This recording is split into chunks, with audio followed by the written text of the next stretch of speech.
Olá pessoal, tudo bem? Bom dia, boa tarde ou boa noite.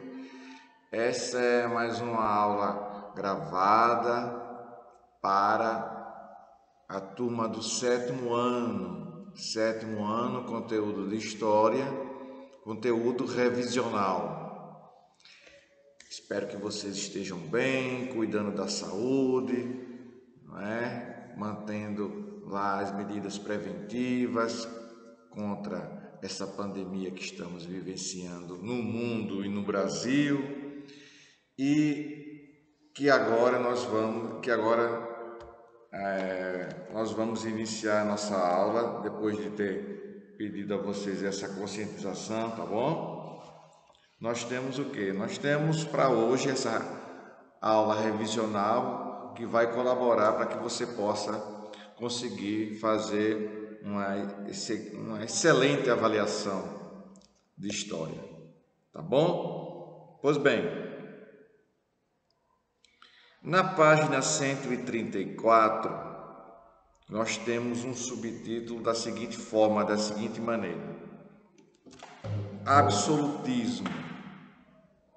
Esse absolutismo vai permear grande parte da Idade Moderna, não é? Por quê? Porque são a lei, uma forma de governar que é incentivada por alguns teóricos que vão fazer uma análise de que existe uma solução, existe uma saída, uma forma de governar que possa ser boa para a população e, sobretudo, boa para o rei, para o governante, que a partir dali o rei e o governante vai começar a desenvolver seu trabalho visando o bem-estar, visando o bem comum e, sobretudo, dar alguns privilégios para o próprio monarca, o próprio rei. É isso? Isso, muito bem. Dito isto, nós vamos começar na página 134 a fazer essa análise e também darmos uma ênfase, não é, no que se refere ao pensamento, aos teóricos que vão construir pensamentos em cima de todas essas situações, tá bom? E ainda vamos fazer também um passeio sobre as questões referentes às grandes navegações. Tudo bem? Isso, dá uma ênfase maior em exercícios nesse momento, tá bom? Resolvendo exercícios com vocês. Espero que vocês estejam atentos, percebendo toda essa situação. Vamos dar uma ênfase aqui nesse regime absolutista e nos teóricos que defendem essa teoria. Eu já mencionei já disse com vocês, tanto nas aulas gravadas como nas aulas presenciais, que para facilitar seu entendimento, uma das outras maneiras do entendimento histórico é você dedicar-se a prestar atenção no significado dos termos, de como esses termos são colocados, de como esses termos aparecem, o significado deles, de cada um deles. Nesse caso específico que nós temos aí o absolutismo. Esse ismo aí significa o quê? Isso, já falei, uma corrente de pensamento que pensa sobre alguma coisa. E eu vou fazer um passeio aqui, somente dando um enfoque nesses dois pensadores. Nós vamos avançar para as questões em referência às navegações e começar a entender que, como esse Estado absoluto estava consolidado, a unificação do território também foi realizada por conta desse absolutismo. Há condições para que a expansão marítima pudesse acontecer. Foi favorável ao absolutismo para que as expansões marítimas viessem a ser deflagrada, a dar o pontapé inicial. É bom você ter muito bem isso claro na sua mente, tá bom? O que é que nós temos aqui? O absolutismo, página 134, um subtítulo logo embaixo. Vou bater nessa tecla para a gente avançar já já, um momentinho só. O absolutismo. Vários teóricos absolutistas criaram teorias filosóficas para justificar o poder real. Foi assim que se gerou uma grande reflexão sobre nação, Estado e política. Muitas dessas concepções, inclusive, são usadas até hoje como base para teorias políticas. Entre os pensadores absolutistas, dois tiveram grande destaque. Quem são eles? Já falei, vou voltar a falar. Isso. Nicolau Maquiavel e Thomas Hobbes. Sobre Nicolau Maquiavel, eu também já afirmei que ele foi um funcionário que prestou serviço ao governo italiano, a um reino italiano. Vocês sabem muito bem que a Itália, como país, só vai se unificar totalmente no século XIX. Nós estamos aqui entre o século XV e o século XVI. Então há um longo percurso a ser realizado para que a gente possa entender a conjuntura da unificação propriamente dita da Itália. E nesse momento nós temos que ter em mente que a Itália tem um formato territorial e geográfico, parece uma bota, se você puxar pela memória aí. E ali cada reino vai sendo estabelecido e no final do século XIX, nas últimas décadas ali, a partir de 1870 a 1880, os reinos que estão formando dentro do território italiano, eles deixam de existir e passa a ter um país unificado, sem territórios subdivididos, sem governantes, vários governantes dominando aquela região. Nós temos aqui, página 135, Nicolau Maquiavel, pensador filosófico e político, nascido em Florença, foi o criador da teoria da virtude e fortuna, baseado no conceito de que os fins justificam os meios. Maquiavel entendia, mais uma vez eu falo sobre isso, é de suma importância, viu? Maquiavel entendia que a virtude determinava a estratégia e tática que o rei deveria escolher para melhor gerar condições de vida para a sociedade e assim manter-se soberano em seu reino. Quanto à fortuna, Maquiavel entendia que o rei poderia usar os meios necessários para que a sociedade aceitasse o seu poder absoluto. A força do rei só estaria garantida se seu poder não fosse limitado, ou seja, no regime absolutista defendido por Maquiavel, o poder teria que ser ilimitado, teria que ser amplo, inesgotável, sem fim. Essa é a visão maquiavélica, não é? Que a gente pensa hoje, quando você quer dizer que alguém tem um pensamento frio, sem sentimentos, se faz logo uma relação, não é? Uma analogia. Eita, fulaninho tem um pensamento maquiavélico, ou seja, fulaninho teve um pensamento ali sem ter nenhum sentimento, um pensamento frio, calculista. Algumas pessoas levam por esse lado também. Nem a sociedade, nem muito menos a igreja estariam dispostos a ter o poder acima do poder real. Temos aqui, ó, esse foi Maquiavel que surge, tem uma legenda aqui sobre essa figura aqui, é a figura de Maquiavel. E aqui na legenda tem, na obra O Príncipe, Nicolau Maquiavel enfocou questões acerca da formação de um governo laico. Professor, que termo é esse? Me ajude aí, por favor. Laico é um termo em latim. Latim é uma língua muito utilizada durante toda a Idade Média e um pedaço da moderna também.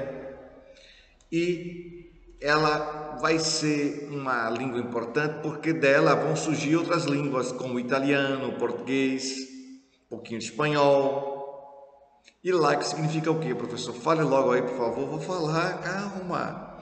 Laico significa livre. Governo livre, sem influência ou participação de qualquer outra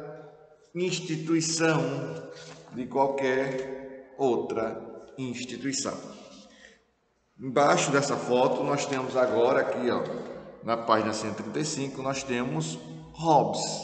Vamos conhecê-lo um pouquinho? Mais uma vez, isso, é assim. Thomas Hobbes, o homem é o lobo do homem.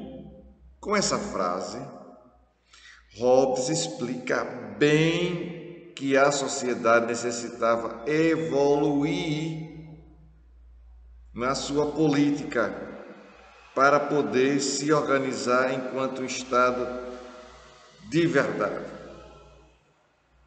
De acordo com ele, de acordo com Hobbes, era preciso sair do modo natural de vida, no qual o foco era apenas a sobrevivência, como no sistema feudal em que se produzia só para o próprio feudo. Nesse modelo, o homem não se sentia um ser social.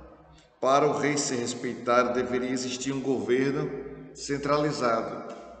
Para o rei ser respeitado, o rei teria que ser absoluto. Todos os poderes e o poder de decisão colocado na mão desse rei, colocado na mão desse governante, que poderia ser um imperador, mas que na nomenclatura já trazia esse teor de poder, de força, de influência. Deu para entender? Muito bem. E continuando aqui. Para tanto, o homem teria de firmar um contrato social pelo qual cederia seus direitos políticos, a fim de que o rei governasse, colocando limites na sociedade e administrando a política e a economia de forma absoluta. Segundo Hobbes,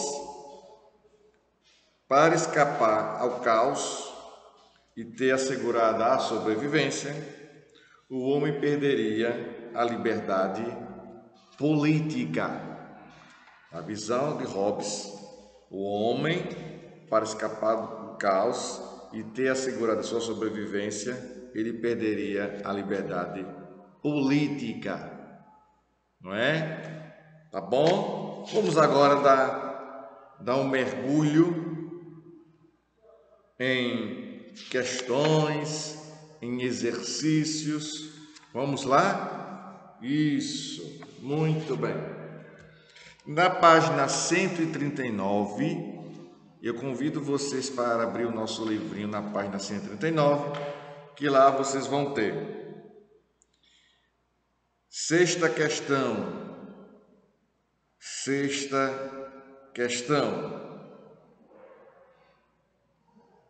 Entre as instituições políticas do Estado moderno, aquela que mais o caracteriza é o...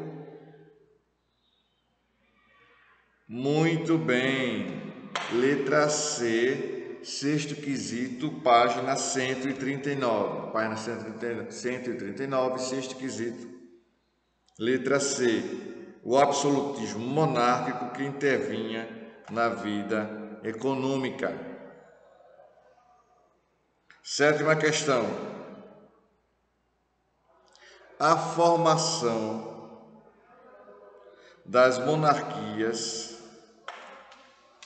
absolutistas na Inglaterra e na França esteve ligada à Guerra dos 100 Anos. Sobre as mudanças proporcionadas por esta guerra, analise as seguintes afirmações. Primeiro, os monarcas, tanto da Inglaterra quanto da França, tiveram sua autoridade fortalecida no feudalismo, no absolutismo? Sim. 2.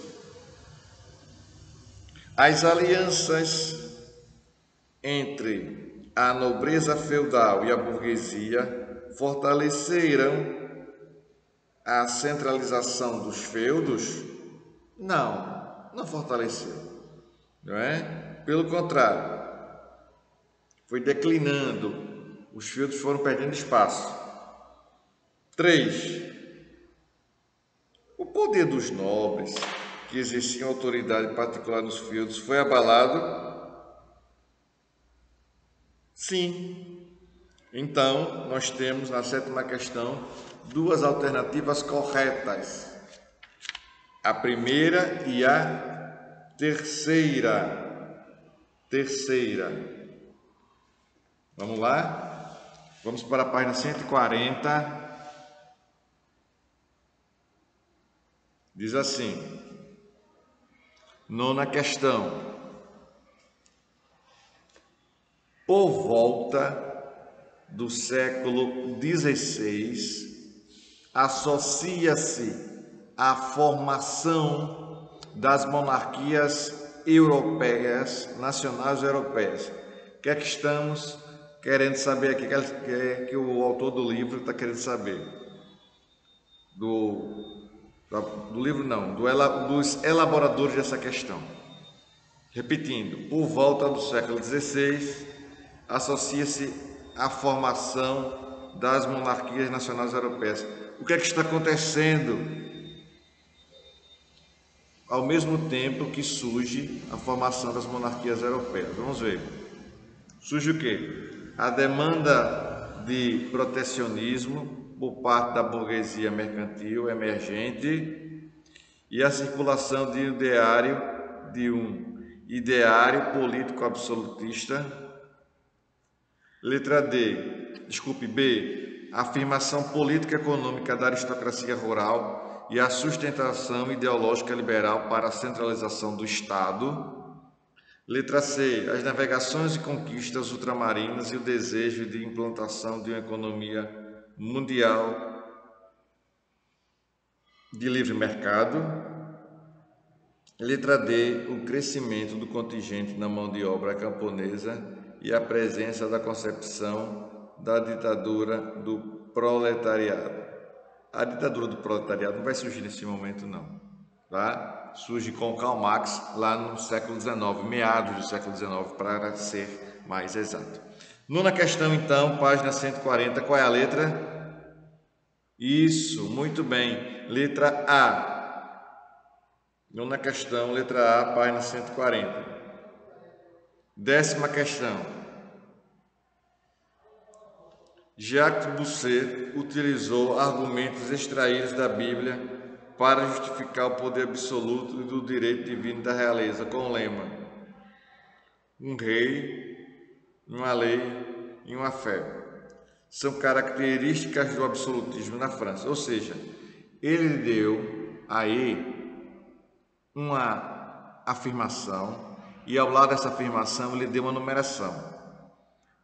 Aquela afirmação que está sendo verdadeira, você vai somando para verificar quanto deu essa soma. Vamos lá. Primeira, a concentração dos mecanismos de governo nas mãos do rei. Número 1.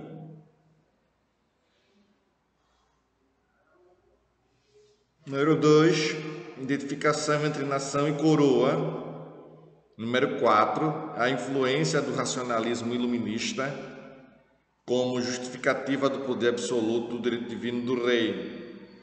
8ª, criação do Exército Nacional Permanente. 16, a ampla liberdade de expressão nacional e de fé. Isso acontecia? Não ampla liberdade, havia restrições. Então, qual seria o somatório aqui? A primeira alternativa está correta, número 1. A segunda está correta, está 1 mais 2. A outra alternativa correta, vamos ver se a 4 é. A influência da racionalidade ministra como justificativa do poder absoluto e do direito divino do rei. Está errado. A oitava, criação do exército permanente. Número 8, está correto. Quanto é o somatório? Isso. O somatório vai dar o número de 11. Tá bom? E a gente vai passeando por aqui nos exercícios. Vamos tratar de um exercício que fala sobre a expansão marítima, não é? Diz assim, página 156. Explique o processo de chegada dos espanhóis à América no ano de 1492. A resposta foi, em busca também de novas terras para as Índias.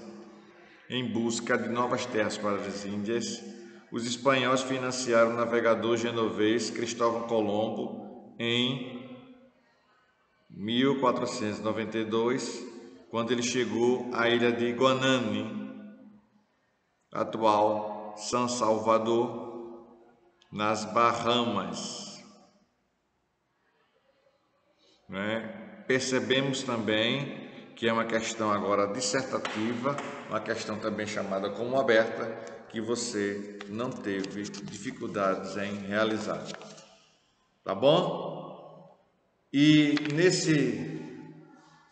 nesse aspecto aqui, só para finalizar, na página 156 tem um subtítulo: As consequências da expansão marítima. Não é? As grandes navegações facilitaram o fortalecimento e comércio e economia das monarquias absolutistas. Com a descoberta de novas rotas para as Índias, os europeus atingiram seus objetivos. Não precisavam mais pagar pesadas taxas aos muçulmanos e às cidades italianas. As principais especiarias eram... Quais são? Isso. A pimenta do reino, noz moscada, cravo da Índia, canela, anis estrelado e mostarda. O resultado foi o declínio comercial desses povos, principalmente da cidade de Gênova e Veneza. Bem, queridos, espero que vocês tenham compreendido. Um forte abraço, boas férias, se cuidem, tá bom? Se cuidem. Tome todas as medidas preventivas. Um forte abraço no seu coração e até a próxima. Boas férias, descanse. Tchau.